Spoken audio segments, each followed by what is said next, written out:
Hi everyone. அதாவது வந்து எனக்கு நடந்த ஒரு அனுபவத்தை வந்து உங்கள்கிட்ட வந்து நான் வந்து ஷேர் பண்ண விரும்புகிறேன். சிங்கப்பூரில் நான் ஒரு புதுசாக ஒரு கம்பெனிக்கு வரும்போது எனக்கு என்னென்ன நடந்துச்சுங்கிறது தான் இப்போ வந்து நான் உங்கள்கிட்ட வந்து சொல்ல போகிறேன்.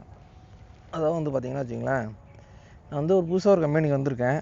அந்த கம்பெனியில் வந்து அந்த கம்பெனியில் பழைய ஆளுங்க யாராவது இருக்காங்க அப்படின்னா அவங்கள்ட்ட வந்து நம்ம ஒரு கேட்போம், ப்ரோ கம்பெனி எப்படி ப்ரோ, ஓகேவா, நல்லா இருக்குமா, எப்படி கம்பெனி எதுவும் பிரச்சனைலாம் இல்லாமல் இருக்குமான்னு சொல்லி கேட்டோம்னா அவங்க வந்து அதை பற்றி சொல்லவே மாட்டாங்க. அது ஏன்னு இது வரைக்கும் எனக்கும் தெரியல. ரைட்டு, அது பரவாயில்ல. ப்ரோ சேலரிலாம் போட்டுருவாங்களா ப்ரோ கரெக்டாக இந்த டைம் வந்து சொல்ல மாட்டாங்க. அதுவும் எனக்கு தெரியாது. இந்த மாதிரி கம்பெனியில் வந்து ஓவர் டைம் சொல்லி கேட்டாங்கன்னா சொல்ல மாட்டாங்க.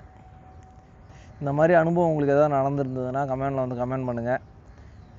இந்த மாதிரி நிறைய வந்து கண்டென்ட்டுக்கு நம்ம சேனலை வந்து மறக்காமல் வந்து சப்ஸ்கிரைப் பண்ணுங்கள். அப்படியே பக்கத்தில் இருக்க பெல் ஐக்கானு வந்து கிளிக் பண்ணிக்கிங்க.